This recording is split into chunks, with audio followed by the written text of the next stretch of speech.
A paz do Senhor Jesus Cristo para você que está ouvindo esse áudio. Eu quero compartilhar com você uma porção da rica palavra de Deus que encontra-se no livro de Neemias, no seu capítulo 4, dos versos 7 ao 9. Diz assim a palavra do Senhor: Mas, ouvindo Sambalate e Tobias, os arábios, os amonitas e os asdoditas, que a reparação dos muros de Jerusalém ia avante e que já se começavam a fechar-lhe as brechas, ficaram sobremodo irados.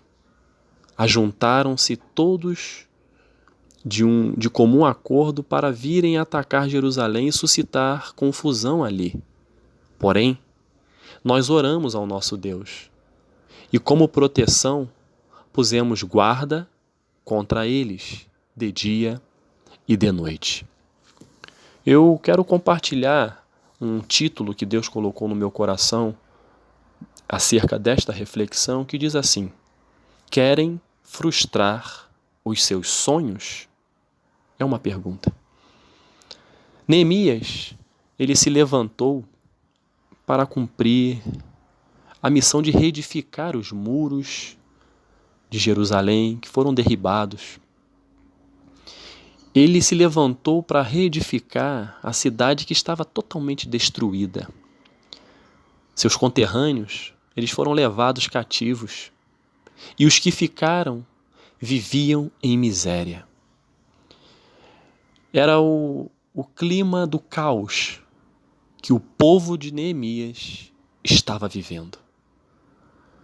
Famílias destruídas, famílias separadas, vidas ceifadas, terra assolada. Neemias ficou sabendo e lamentou muito em saber que a sua terra natal e os seus conterrâneos estavam vivendo um momento tão difícil em suas vidas e na história do seu povo. Neemias, diante desse quadro muito difícil, ele não se acomodou. Neemias sonhou.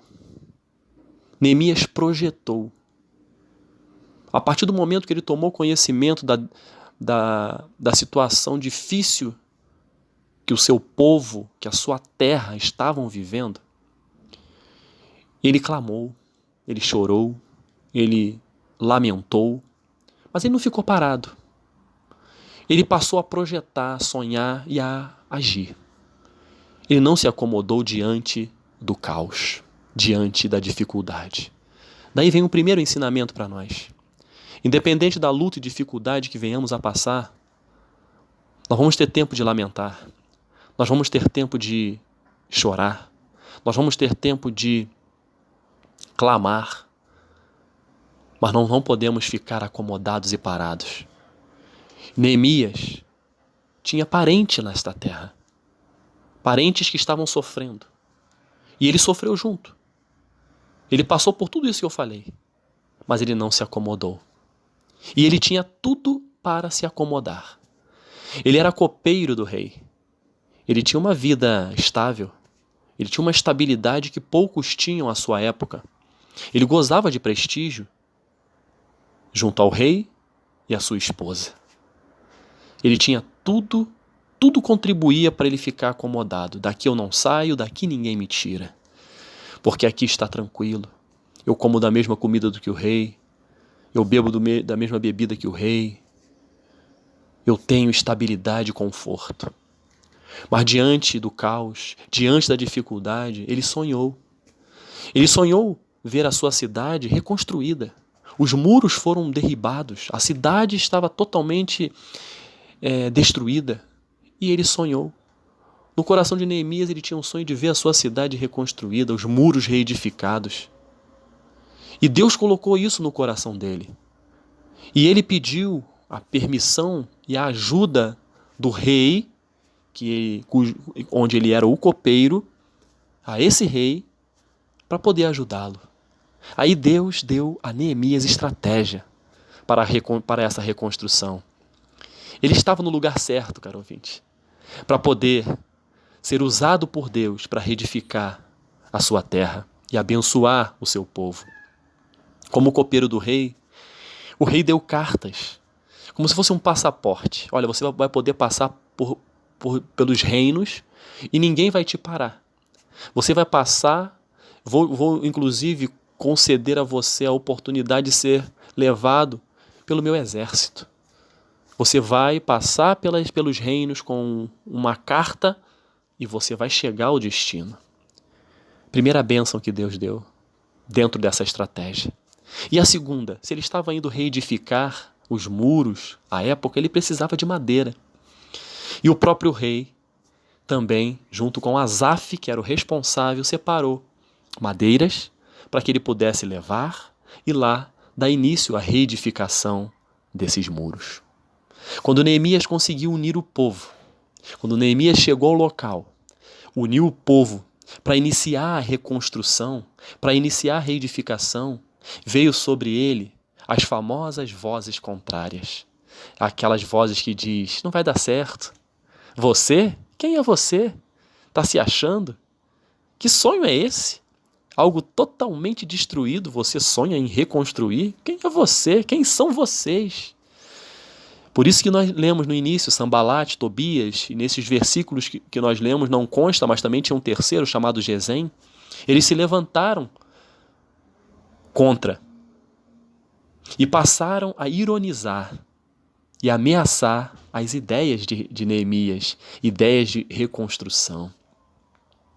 Quando eles, Sambalat e Tobias, começaram a ver que Neemias estava logrando êxito na reconstrução, onde a reconstrução dos muros ela estava prosperando, eles não ficaram satisfeitos. E assim também é no nosso dia a dia. Tem muitas pessoas que não ficam satisfeitas com as nossas vitórias e crescimento e começam a ironizar, começam até mesmo a tentar aliciar pessoas para fazer com que aquele nosso sonho não se concretize.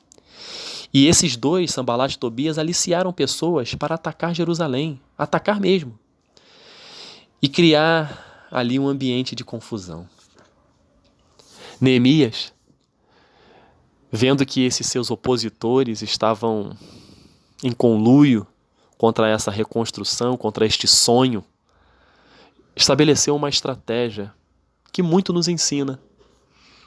Primeiro, é que todos que estavam com Neemias, mesmo com essa pressão, mesmo com essas ameaças, primeiro, não desistiram. Segundo, oraram ao Senhor. Sabiam que a ameaça viria, mas não desistiram e oraram ao Senhor, porque essa atitude de orar ao Senhor significa, olha, eu dependo de Ti, Senhor, para lograr êxito diante dessas ameaças que podem se transformar em algo real. E terceiro, eles agiram.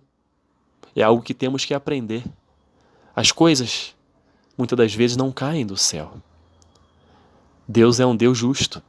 Ele nos abençoa, Ele abre portas, Ele coloca sonhos em nossos corações, valoriza os nossos sonhos, mas nós temos que agir. E esse povo que estava com Neemias, esse povo agiu. Eles puseram guarda no local, de dia e de noite, para que se realmente viesse alguém ameaçar aquela reconstrução, eles estavam de guarda. Uns estavam trabalhando e outros de guarda, e assim era feito um revezamento. Assim, caro ouvinte, ocorre na vida daqueles que põem os seus sonhos, os seus projetos nas mãos do Senhor. Na vida daqueles que creem que só Deus sabe o que é melhor para as suas vidas. Muitos invejosos e ciumentos não se conformam ou não se conformarão com a sua vitória, com o seu crescimento. Eles irão em algum momento se levantar para tentar primeiramente te desanimar e depois vão querer ver a sua derrota. Mas a estratégia executada por Neemias está à minha disposição, está à sua disposição, está à nossa disposição hoje. Que estratégia é essa? Primeiro, não desista daquilo que Deus te deu. Não desista dos seus sonhos, não desista da sua família, não desista dos seus projetos. Não desista daquilo que Deus te deu. dos sonhos que o próprio Senhor gerou no seu coração. Não desista. Esse é o primeiro passo da estratégia. Segundo, ore. Busque a presença do Senhor, pois só assim o livramento ocorrerá. A sabedoria e o discernimento permearão a sua vida, surgirão em nossas vidas, para que possamos estar diante das ameaças e sempre tomar a decisão correta. Terceiro, faça a sua parte. Continue focado. Continue lutando. Continue agindo. Continue acreditando no sonho. Continue visualizando aquilo que os olhos não conseguem ver. Deus pode realizar infinitamente mais de tudo aquilo que nós pedimos ou pensamos. Deus é tremendo. Deus faz algo por nós que nós não enxergamos. Ele está fazendo. Às vezes tu está focado lá na frente e Deus está agindo em vários subpontos para que você consiga chegar no ponto final. Neemias colocou guarda em tempo integral para proteger aquela reconstrução. Assim você também tem que se preocupar. Proteja os seus sonhos, proteja a sua família, proteja os seus filhos, proteja o seu relacionamento conjugal, proteja a sua profissão, proteja com as ferramentas que você tem. Não exponha a sua família a pessoas que não têm estrutura. Não exponha a sua família, o seu casamento, os seus sonhos aos Sanbalates e Tobias da vida, que vão querer te desanimar, que vão querer acabar com o seu relacionamento conjugal. Cuidado, proteja, blinde a sua família, blinde os seus sonhos. Apresente tudo isso ao Senhor, que vai fazer sempre o melhor por nós. Que neste dia você possa entender que esta pergunta: querem frustrar os seus sonhos? A resposta pode até ser: sim, querem, mas não vão conseguir. Se você tomar posse dessa estratégia, a mesma de Neemias, confiando sempre no Senhor, crendo que o nosso Deus é quem oportuniza para nós os livramentos e a realização e concretização dos sonhos. Neemias foi honrado por sua estratégia. E se Deus não estiver nessa estratégia, não é a estratégia que vai te livrar dos Sanbalates e Tobias da vida. Continue focado, caro ouvinte. Não desista. Se entregue ao Senhor. Entrega o teu caminho, a tua vida ao Senhor. Confia nele. Você pode ter certeza que o mais ele fará. Que Deus te abençoe. Que você tenha um dia de vitória. Em nome de Jesus. Amém.